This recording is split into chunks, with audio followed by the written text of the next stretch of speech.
So in the last few videos, we've been talking about molecular structure and figuring out what molecules actually look like in 3 dimensions.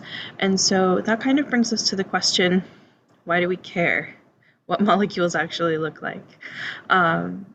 Beyond that, well, it's kind of interesting, I guess. The actual 3D shape and structure of molecules is super, super important for how they function chemically. So being able to understand the molecular geometry can actually help you understand how things react. So it's really an important piece in understanding chemistry and chemical reactivity. Because the molecular geometry has a lot of impacts on various properties of the molecule via a property known as polarity, which is what we're going to be talking about today. So we're going to be using everything we've learned so far with drawing Lewis structures and determining molecular geometries to figure out whether molecules are classified as what we call polar or nonpolar. And then in the next lesson, we'll talk a little bit more about just some of the effects that that has on a substance. So you've probably heard at some point that water is a polar molecule. It's usually something that my students come in having heard before, but they don't usually know what that really means. So a polar molecule is also known as a dipole. Di meaning two, pole like the poles of a magnet, essentially. So what a polar molecule is one that has an uneven distribution of electrons.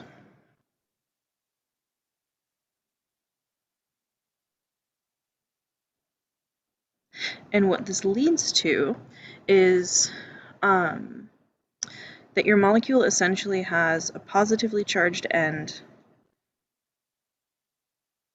or side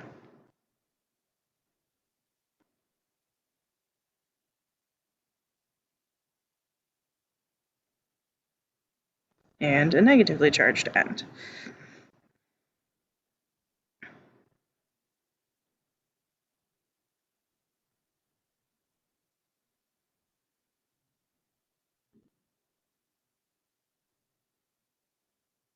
So just like magnets can have north and south poles, positive and negative poles, molecules can also have positive and negative poles, which is where the name dipole is coming from.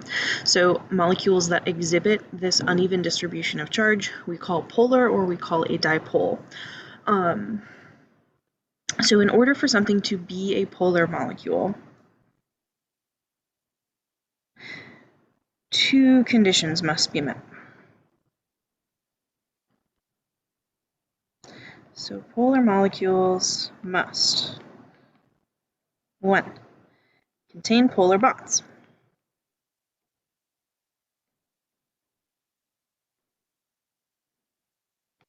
So in order for the molecule as a whole to be considered polar, at least some, not necessarily all, but at least some of the bonds must be considered polar or have an uneven distribution of electrons.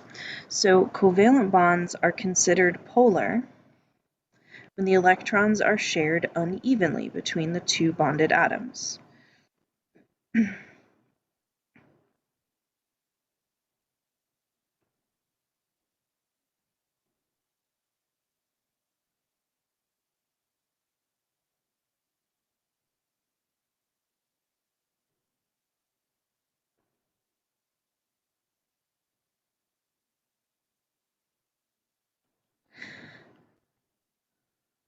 So this occurs when there's a difference in electronegativity between the bonded atoms.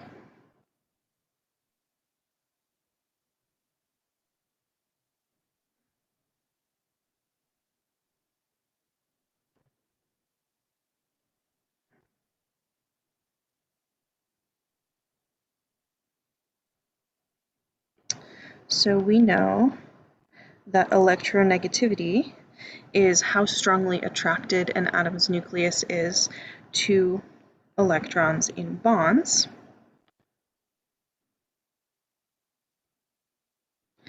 So something that is really highly electronegative is pulling the electrons towards itself through that covalent bond, And if it's pulling against something that is less electronegative, you can kind of think of it as a tug of war. If the electronegativities are the same, it's a stalemate, it's a tie. They're both pulling equally hard on those electrons, so they end up equally distributed.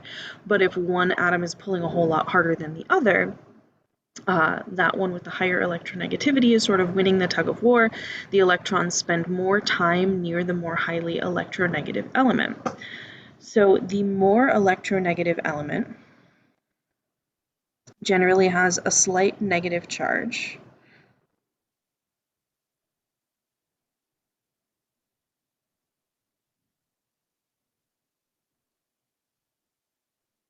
Because of that little bit of extra electron density.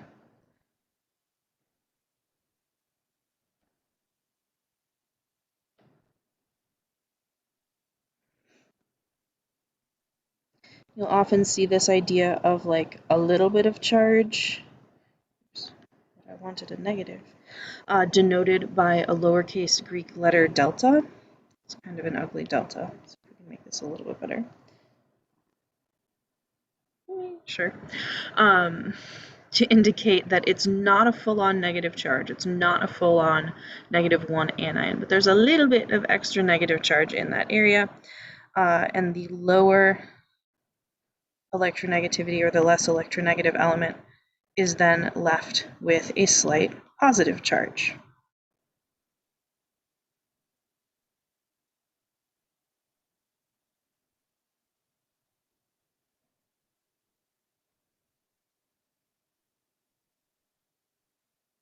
Or delta plus. So generally speaking, most bonds between two different elements are considered polar to some degree. You can be a little bit polar, you can be a lot polar. We're just going to call polar polar for the purposes of this course. So most bonds between two different elements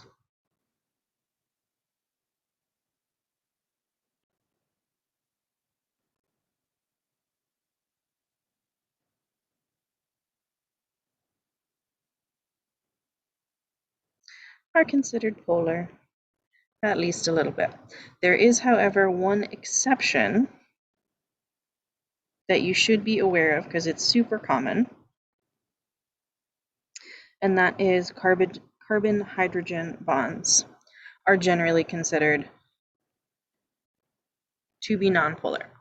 So that's sort of our first requirement in order for a molecule to be polar.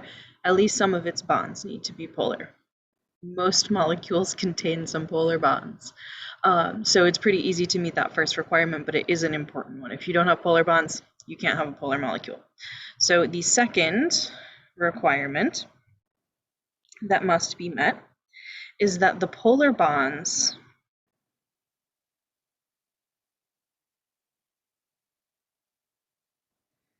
must be somehow asymmetrically arranged or unevenly arranged.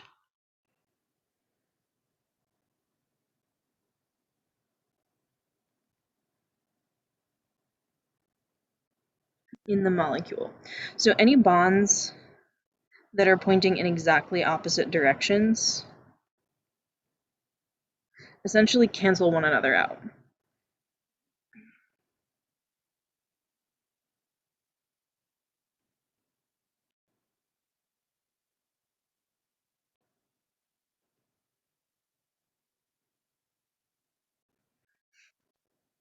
So for instance, carbon dioxide is a linear molecule. So the way I'm drawing the structure here is a pretty accurate representation of what that molecule actually looks like.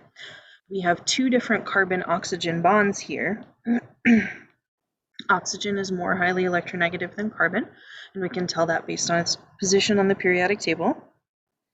So these are going to have a slight negative charge on them, and the carbon is going to have a slight positive charge.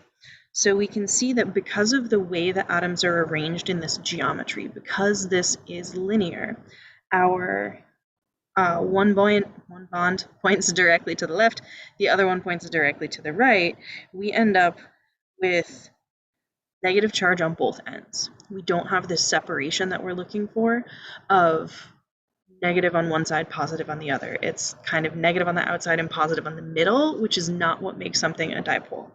So this molecule and other molecules like it contains polar bonds, but is a nonpolar molecule because of the geometry. So this is where the molecular geometry piece comes into play and becomes important.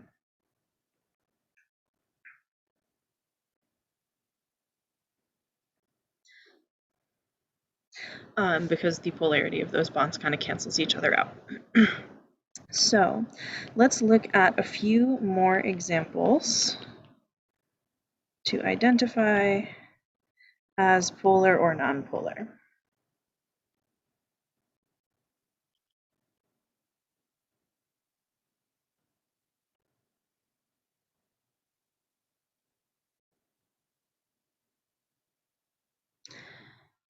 So let's do HF. Already talked about that one. Let's do CF4 and H2O. Sure, that'll do.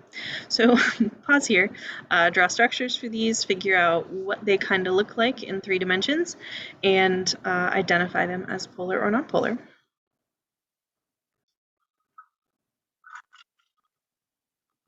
So the first one, HF, really simple molecule, just 2 atoms, is going to have a structure that looks like this.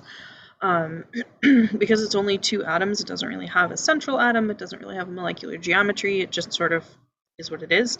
It's only got 1 bond, and that bond is polar.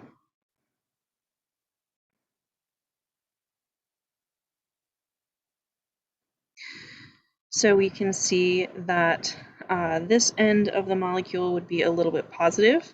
So we've got positive charge over here, my hydrogen, or negative, I wrote the right thing, negative charge over there. My hydrogen would be a little bit positively charged because it has a lower electronegativity. So we can see that this molecule has that positive on the left, negative on the right, separation of charge that we're looking for in order for a molecule to be polar. So HF is a polar molecule. Let's do CF4 next. So this one is going to have 4 fluorines around the central carbon, each with 3 lone pairs. Now, this one does not really look in 3 dimensions the way we usually draw it on paper. This would be a tetrahedral molecule, tetrahedral geometry.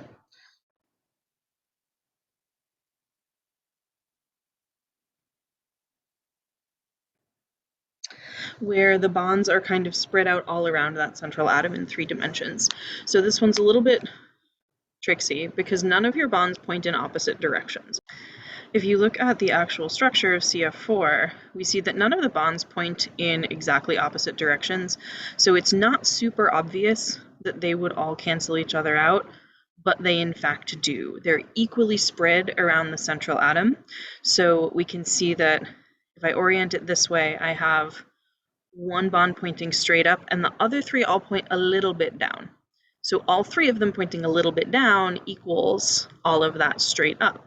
I then have 1 pointing almost straight forward and 2 pointing kind of back. So that's where that canceling comes in. I've got sort of 1 on the left and 1 on the right. So we can kind of imagine how these would cancel each other out, even though it's less obvious than something like a linear molecule like CO2, where we have 1 exactly on the left, 1 exactly on the right. That one's pretty clear as to how they cancel. But tetrahedral arrangement is also an equal distribution, so they will all cancel out. And the same is actually true for any of the geometries that don't have a lone pair on the central atom. If all of your bonds are the same, if they're all equal in polarity, they're all going to cancel each other out, and you end up with a nonpolar molecule. So this is a case where we have polar bonds. Carbon-fluorine bonds are very much polar, but similarly to the carbon dioxide example we looked at, we have negative charge all the way around the outside of our molecule on all sides. So we're always looking for, does this have a positive end and a negative end in order for it to be polar? Oops, sorry, that flew away.